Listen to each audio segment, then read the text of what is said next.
Geliefdes, kom dan bid ons saam.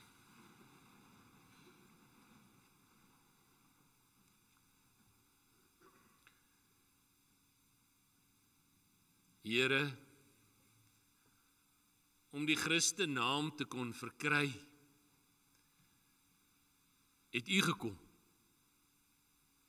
Het U, Here Jesus, mens kom word en onder ons kom woon. En het U al ons skuld gedra. En van ons verloste sondaars gemaak. En daarom kan ons nie anders as om aan U al die dank en die eer en die aanbidding te bring, wat U alleenlik toekom. Dankie, Here, vir U genade. Dankie vir U woord, waaruit ons kan lees en waaruit ons kan leer. Dankie dat U die waarheid is, waarin ons elke dag kan vashou. En ons wil vra dat U ons ook in ons saamwees vandag hier sal seën. Seën met U woord deur U Gees. Seën met U krag, ook vir ons pad wat vir ons voorlê. Ons vra U, Here, spreek asseblief nou tot elkeen van ons, want ons is van U afhanklik. Ons bid dit en vra dit in Jesus se naam alleen. Amen.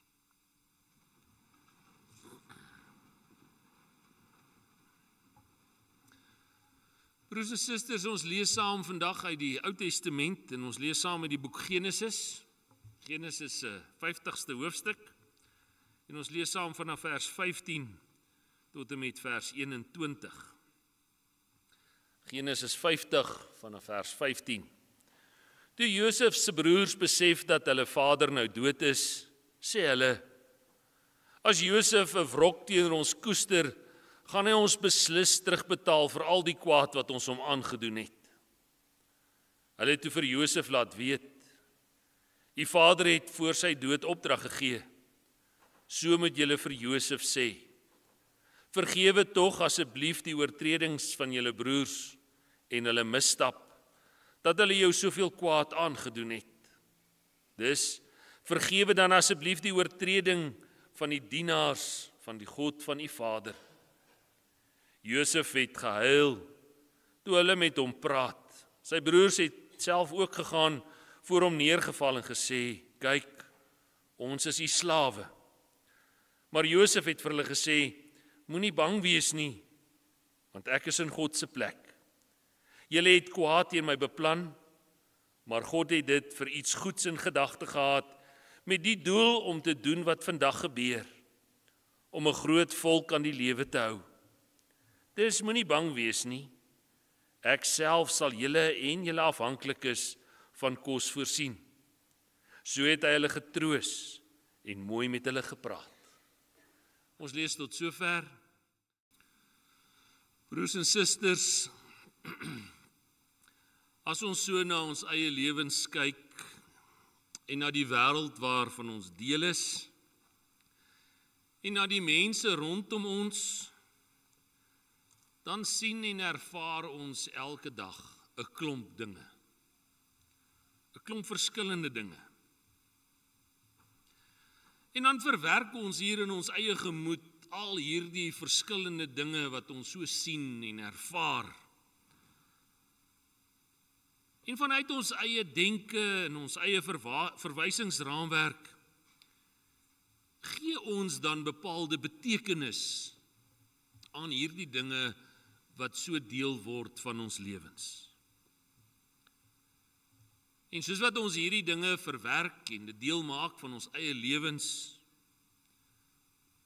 word dit ons waarheid. Word dit die manier hoe ons dinge verstaan, word dit die manier hoe ons dinge wil aanpak, en word dit ons manier van doen. Ons noem dit ons persepsie van dinge. En dit is soos die Duitse filosoof Immanuel Kant dit dan ook stel, waar hy sê: Ons sien nie noodwendig dinge soos hulle dit sien nie. maar soos ons dit wil sien. En soos ons dit op daardie spesifieke oomblik sien. Wanneer 'n mens hierdie persepsie het, kan 'n mens nogal verkeerde afleidings maak. Wanneer 'n mens dinge vanuit 'n bepaalde perspektief sien, is dit heeltemal anders. Ons perspektief oor dinge word weer bepaal wanneer ons dinge vanuit 'n bepaalde rigting of plek kyk. En wanneer ons verskillende invalshoeke het, sekere beelde vir ons baie duideliker word om te kan verstaan. En al is daar dalk chaos in die een deel wat ons sien, is daar 'n duidelike prentjie vir ons sigbaar in ander tye wanneer ons na dinge kyk. Hierdie verskillende kykhoeke kan ons by 'n ander verstaan van dinge uitbring. Want hoe meer jy weet, hoe beter word die afleidings wat jy daaruit kan maak. Daarom dat daar ook gereeld gesê word, wanneer jy 'n besluit moet maak, sorg dat jy 'n ingeligte besluit maak. Kyk na al die moontlikhede, voordat jy net sommer in 'n rigting ingaan.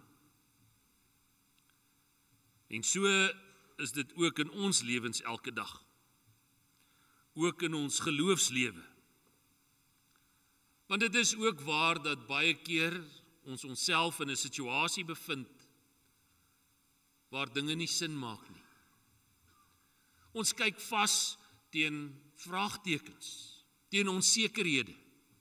Ons kyk so maklik vas teen dinge waar ons nie weet, maar hoekom nie? Hoekom moet hierdie dinge nou so deel wees van my lewe? Iets hiervan is sigbaar in die vorming van die twee voëls wat ons op die skerm gesien het. Uit chaos, maar met die regte perspektief, met die regte kykhoek, lyk dinge totaal en al anders. En so was dit ook in die verhaal van Josef, die ou dromer. 'n verhaal wat ons al hier van hoofstuk 37 af in Genesis van kan lees. En as ons aan Josef dink, dan onthou ons hom dadelik as daardie man met die mooi mantel, die baadjie, die jas wat sy pa vir hom laat maak het. Hierdie seun wat sy pa se lievelingskind was, wat voorgetrek was. En Josef was vir 'n bepaalde rede sy pa se lievelingskind en is voorgetrek omdat Jakob vir Laban moes werk om vir Rachel as vrou te kry. En hy het 7 jaar vir Laban moes werk. En toe die dag van die huweliksbevestiging aanbreek, het Laban vir Jakob verneek. En die ander sussie vir Lea vir hom gegee as vrou. En hom nog 7 jaar laat werk om ook vir Rachel as vrou te kon kry. En Josef was die eerste kind wat hy by Rachel, die vrou wat hy aanvanklik wou gehad het, vir wie hy lief was, by gekry het. En aanvanklik was Rachel ook kinderloos.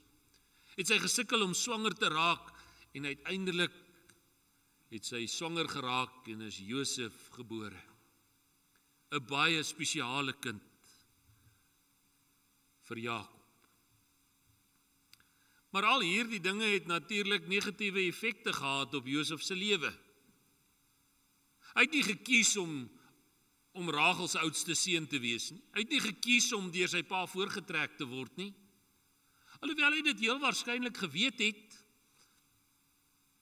maar sy broers het hom gehaat. Hulle wou niks van hom weet nie.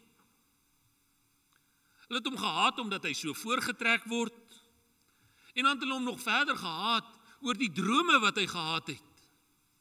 Drome wat hy vir hulle vertel hoe hulle nog as sy broers eendag voor hom sal kom buig, voor hom sal kniel en van hom afhanklik sal moet wees. En omdat hierdie broers niks van hom gehou het nie, het hulle aanvanklik beplan om hom te vermoor, maar later eerder besluit om hom te verkoop.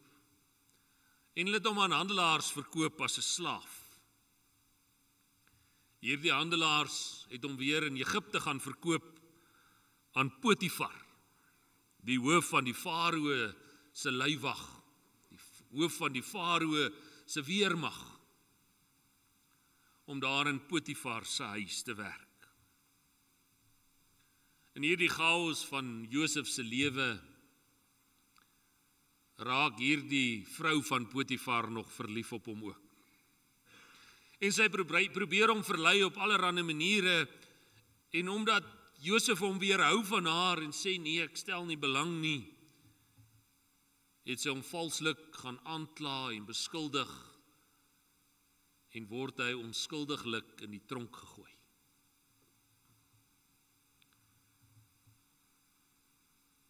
Sy broers haat hom, sy baas, sy vrou, beskuldig hom valslik, en hier sit hy onskuldiglik nou in die tronk.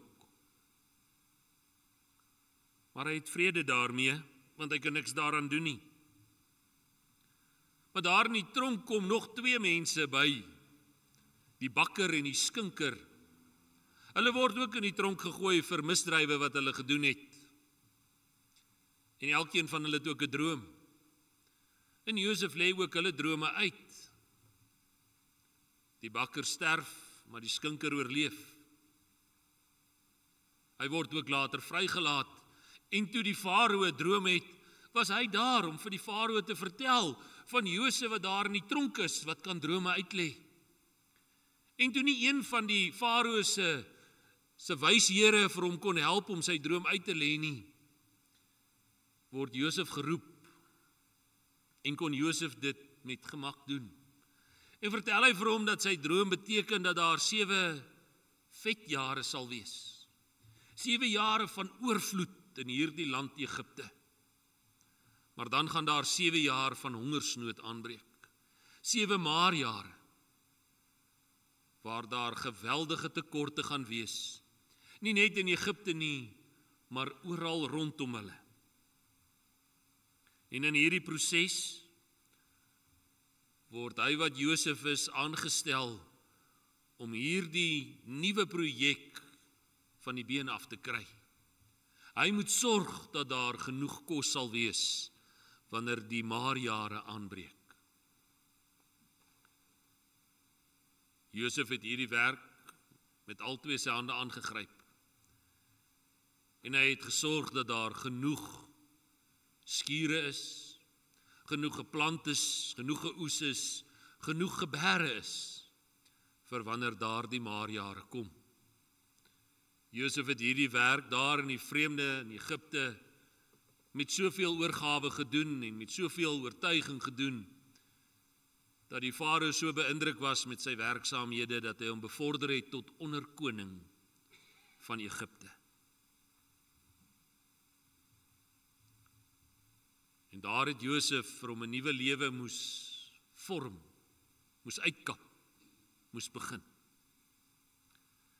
Liewe broers en susters, in hierdie verhaal kom daar 'n klomp nuwe perspektiewe ten opsigte van ons geloofslewe ook na vore. Dat geloof van ons vertroue vra te midde van die lyding wat ons moet deurgaan. Dat geloof en vertroue in God nie beteken dat alles net met ons moet regloop nie. Maar ook in die tye wanneer dit swaar gaan, verwerp word. Josef deur sy broers verkoop word, wil vermoor word. Hy sy hulp en sy ondersteuning by God gekry het. Selfs in tye toe hy in die tronk moes sit, onskuldiglik, en sy lewensomstandighede hoe moeilik was, het die Here hom bygestaan. Geloof vra van ons dat ons sal steeds vertrou, ongeag dit wat ons hier sien en wat ons persepsie so maklik van dinge word. Geloof vra ook dat jy die groter prent moet raak sien. Dat jy nie net met oogklappe kan loop en net hierdie huidige omstandighede van jou as die alfa en die omega moet sien nie. Drome, eers Josef se eie drome en later ook die van die farao, lei vir Josef om God se groter prentjie en God se groter plan raak te sien. En deur al die lyding en swaar kry, het God met hom 'n plan gehad. Soos wat hy self ook sê in Genesis 50 vers 20. Julle het kwaad teen my beplan, maar God het iets groots in gedagte gehad. En met die doel om dit te doen wat vandag gebeur, het hy my hierdie pad laat stap om 'n groot volk aan die lewe te hou. Geloof vra dat ons ook met die perspektief moet gaan om die groter prentjie in ons lewens te gaan soek. Ons moet ook kyk met 'n geloof wat kan groei. Josef se verhaal begin met 'n verhaal van 'n voorgetrekte kind, 'n lievelingskind. Maar dan moet die lewe hom vorm. En hy word gevorm deur nederig te moet word, deur diensbaar te moet wees en met wysheid te moet gaan optree. Hy wat alles gehad het, moes gaan leer wat dit beteken om niks te hê nie. En om moed te hou. En sy geloof wat moes groei. Om gelowige te wees, beteken nie dat jy net sommer alles het nie. Maar dat daar 'n proses is waar jy die grootheid van God al hoe meer en meer kan sien. Die grootheid van God dag na dag kan ontdek. Maar dit vra van jou dat hy moet groter word en jy kleiner. Dat jy diensbaar moet wees. En dat wysheid wat begin met die dien van die Here, deel van jou lewenswêreld moet wees. Josef se geloof was nie maar net 'n persepsie nie, maar dit moes in 'n lewenswyse verander. 'n manier van doen elke dag. En dan lees ons ook hoe hierdie geloof doen in Josef se lewe ook 'n werklikheid word, toe sy geloof lei tot versoening. Die klimaks van Josef se verhaal is nie dat hy die onderkoning in Egipte word en dat hy hierdie magshebber en hierdie regeerder is nie. Die hoogtepunt van Josef se verhaal is sy versoening met sy broers, waar hy hulle vergewe vir wat hulle aangedoen het en waar hy herenig kan word met sy pa en waar hulle almal saam met hom daar in Egipte kan woon. Sy geloof in God se genade het hom in staat gestel om te vergewe en 'n nuwe toekoms te bou. Broers en susters, soos dit ook met elkeen van ons elke dag. Ons sien onsself so maklik as slagoffers van negatiewe dinge wat met ons in die lewe gebeur. Ons is so maklik 'n jammer Jannie. Want kyk wat gebeur alweer hier rondom ons. Ons maak baie keer persepsies oor dinge wat nie die waarheid is nie. En miskien moet ons persepsies eenkant plaas en liewes gaan fokus op die kykhoeke wat God vir ons gee. Die groei geleenthede, die vertroue geleenthede, die versoeningsgeleenthede. Ons kry geleentheid om in ons eie lewens ook deur ons onsekerhede nader aan God te kan beweeg. En Paulus skryf ook iets daarvan vir ons in Romeine 5, vers 3 tot 5, as hy sê, verheug julle in die swaar kry. Wees bly wanneer jy swaar kry. Want ons weet, swaar kry kweek volharding. En volharding kweek egtheid van geloof. En egtheid van geloof kweek hoop. En die hoop beskaam nie, want God het sy liefde in ons harte uitgestort deur die Heilige Gees wat hy aan ons gegee het. Die groei lê ook nie in onsself nie, maar in dit wat God in ons moontlik maak, deur sy Gees wat in ons woon. Ons vorming in die lewe is definitief nie altyd maanskyn en rose nie. Ons beland heel dikwels in uiters moeilike omstandighede en situasies.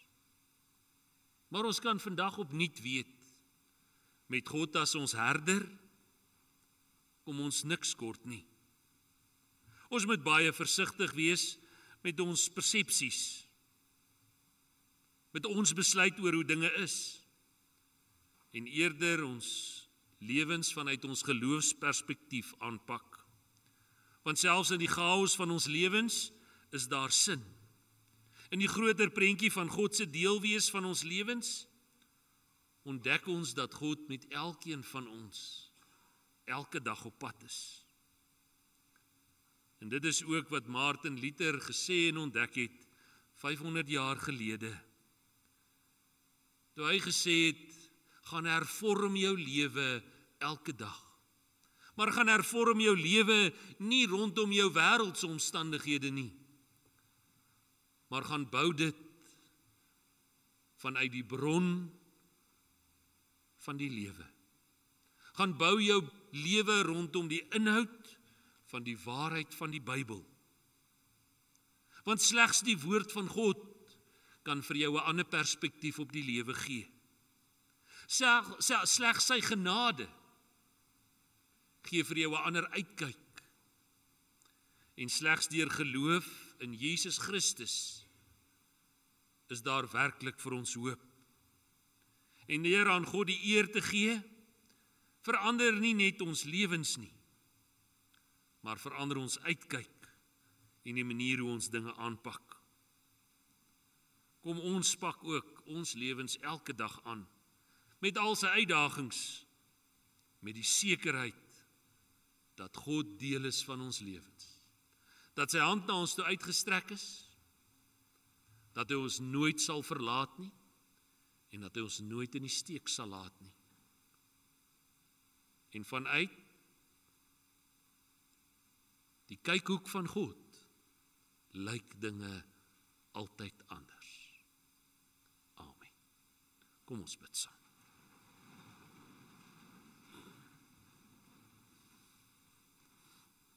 Here, in die chaos van ons lewens wil ons so maklik afleidings maak en vir onsself waarhede vorm. Maar ons besef ook vandag dat U die waarheid is, die weg en die lewe. En dat ons net vanuit U woord moet leef. Dat ons met 'n ander perspektief na die lewe moet kyk, sodat ons die groter prentjie van U deelwees sal raak sien. En dat U ook met elkeen van ons elke dag besig is om vir U diensbaar te wees in hierdie wêreld. Maak ons gewillig en ontvanklik om dit wat U van ons vra, hartlik uit te leef. Wil U asseblief saam met elkeen van ons ook wees in hierdie dag verder, in hierdie week wat so voor ons lê, met al sy uitdagings, met al sy onsekerhede, maar met die vaste hoop en sekerheid dat ons dit saam met U mag aanpak. En dat ons niks te vrees het nie. Want in U liefde en in U kragtige hande is ons altyd veilig. Here, ons dink ook aan hulle wat in hospitale is, ons dink aan hulle wat siek is. Wil jy asseblief ook die hand naby aan elkeen van hulle hou, en ook vir hulle bystaan op hulle lewenspad vorentoe. Here, U is ons hele lewe en daarom bid ons dit en vra ons dit alles in Jesus se naam alleen.